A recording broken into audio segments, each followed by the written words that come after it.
जैन आगम में 7 स्थानों में मौन रखने की बात कही है और उन 7 स्थानों में एक स्थान है भोजन करते समय।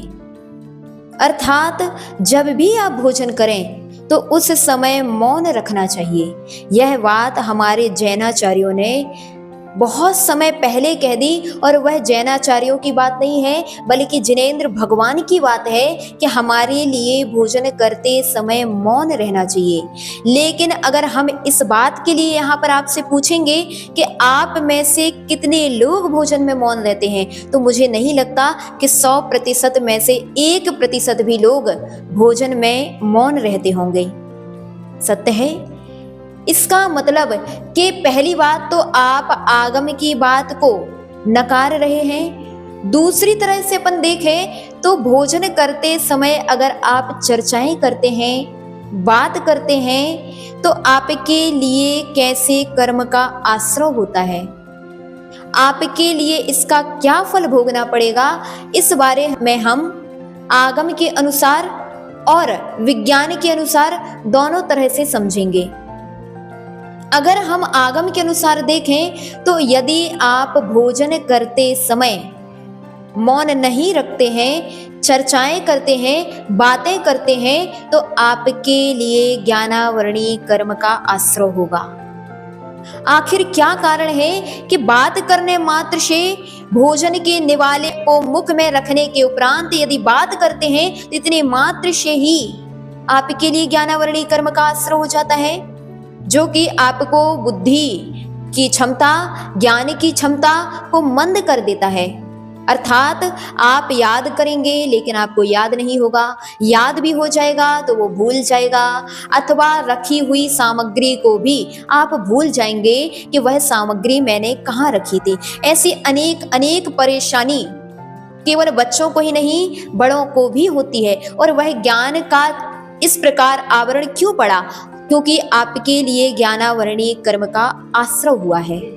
और वह ज्ञानावरणी कर्म का आश्रय कैसे हुआ?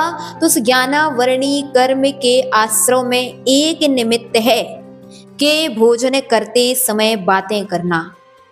क्योंकि जब आप बातें करते हैं तो उन बातों में शब्दों का प्रयोग करते हैं और वह शब्द बीजाक्षरों से बने होते हैं।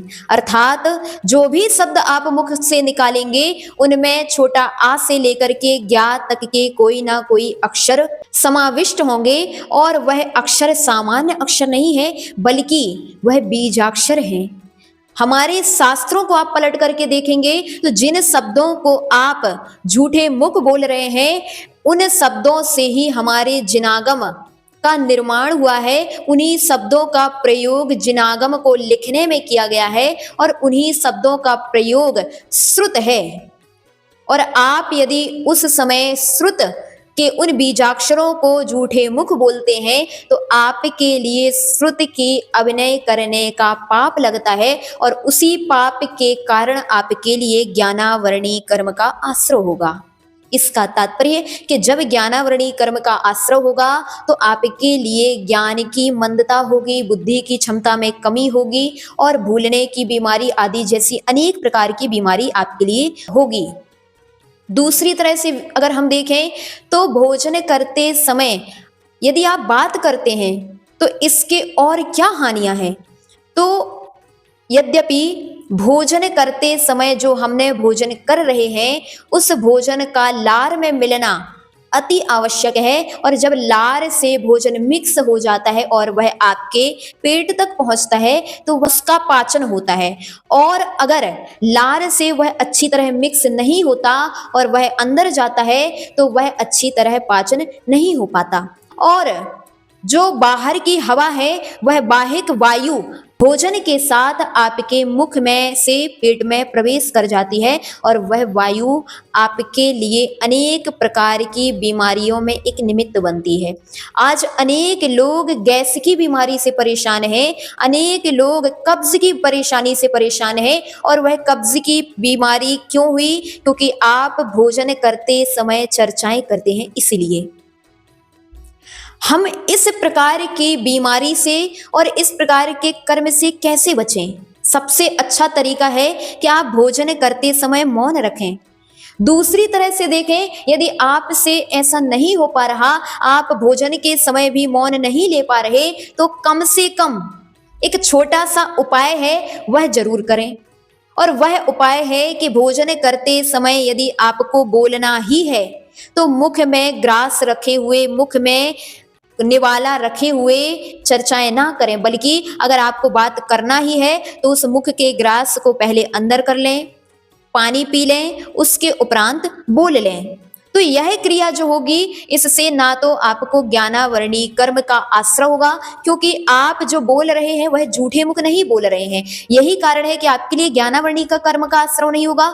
दूसरा, और जब आप भोजन को अंदर करने के उपरांत, पानी पीने के उपरांत शुद्ध मुख से बोलेंगे, तो आपके लिए कब्ज, गैस आदि जैसी बीमारी नहीं होंगी। ध्यान रखिए, जब हमारे शरीर का वात बढ़ता है, वह वात एक केवल गैस की बीमारी नहीं देता, बल्कि अनेक अनेक प्रकार की बीमारियां हमारे लिए उस एक गैस के कारण, उस वात के कारण होती हैं। आज अनेक लोगों को पेट में लीवर जैसी परेशानी हो गई, कहीं हार्ट की नलियां चोक होने लगी, और उसका एक यह भी कारण है कि आपने भोजन करते समय जो चर्चाएं की थी, वह आपकी चर्चाओं के कारण आपके लिए इस प्रकार की वह बीमारी सामने आई है। इस बात का ध्यान रखेंगे। आप इस प्रकार की अगर क्रिया करते हैं तो आप कर्म से भी बच सकते हैं और बीमारियों से भी बच सकते हैं।